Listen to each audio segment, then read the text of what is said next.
In my last video, I talked about one of the major problems that can arise when you're playing a role-playing game. Different players have different expectations for what they want out of the game. Some players might want to focus on strategy, others on telling a cool story, others on goofing off and having a laugh. And I said that was one of the two problems that can generally derail a role-playing game. Whether you're playing a tabletop game like Dungeons & Dragons, or if you're attending a live-action role-playing event. Today we're going to talk about the other one, and it is the most important skill you can learn as a role player. When a role player isn't having fun, a lot of the times it's because they just aren't playing as much. Maybe everyone else is doing all the interacting, or maybe one person is just hogging all the time and attention. If one person is taking up 80% of the story's focus, that's not fun for everybody else. If there are 5 players at your table, each one should feel like they're a main character in that story and not somebody else's bodyguard or sidekick. And that's why the most valuable skill you can learn as a role player is trumpet playing. So that when other people at the table speak, you can just f***ing go and then they just get drowned out. And then you can start talking.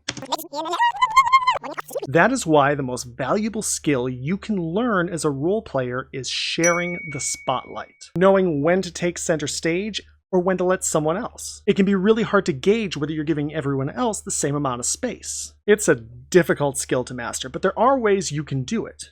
I screw this up all the time, as do a lot of experienced role players. Giving an even share of the spotlight is a hard skill in role-playing and just in any group setting. When you're playing, it can be really hard to have an unbiased perspective because you're so focused on your own character, what you're going to do, what you're going to say. Look at any turn-based multiplayer game, role-playing or otherwise. It can be interminable watching somebody else take forever on their turn.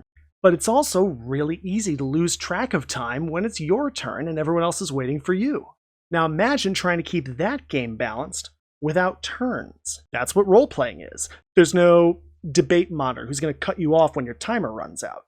So how do you do it? How do you get good at sharing the spotlight? How do you make sure everyone else at your table feels included and part of the story?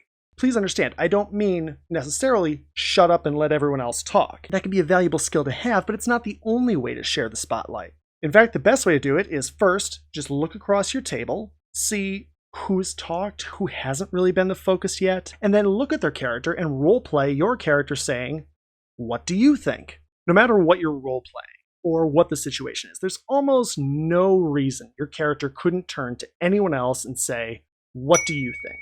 My character doesn't care what anyone else thinks. My character hates their character. Their character probably doesn't know anything relevant. My character is too cool to speak. Then ask sarcastically, "Why don't we ask the stupid elf who's never left the woods where we should go in the cavern? What do you think, elf?" It works just as well as if you had said it seriously. Side note, I will say use caution for that kind of antagonistic roleplay and make sure it's someone who's comfortable with it. That's a full video later down the line.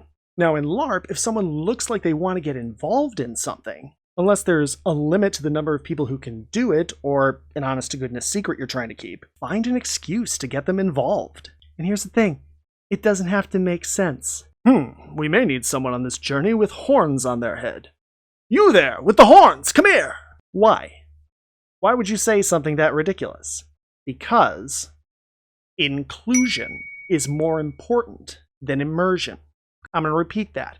Inclusion is more important than immersion. A character saying a weird line like that makes no sense is less of a problem than a player not having a good experience.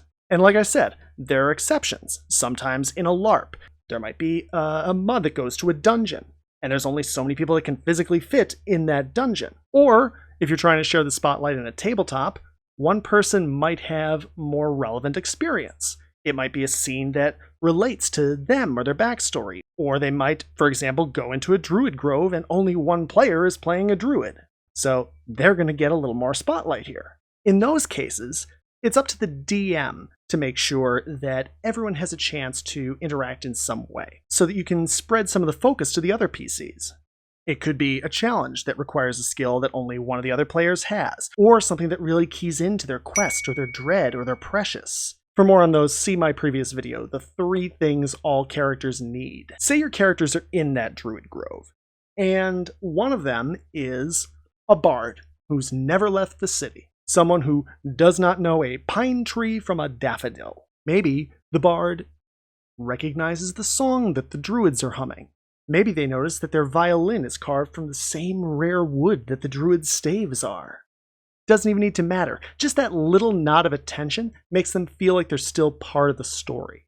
But it's up to both the DM and the players to share the focus, because it's a problem that's really hard to fix if you're the one that's getting boxed out. Sure, maybe you need to assert yourself more, but it's hard to do that and not feel like you're the one that's being the jerk. So it's really up to everyone at the table to have each other's backs. Look around, see who at the table is involved. Look around at LARP, who around you might not be doing any of the cool things that they want to do. Help each other out, and play so that you all feel cool at the table.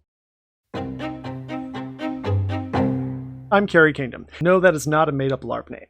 If this was helpful to you, feel free to share it with your friends, hit like, hit subscribe, and comment below if you think there's another skill that's even more important and I'm blowing this one out of proportion. I'm going to be making some more videos in the future. Let me know what interests you. Do you want to see more role-playing advice, more writing advice, more stuff on folklore or mythology? Hop in the comments and let me know. I want to see what people like. Do it, you won't. Thanks for watching.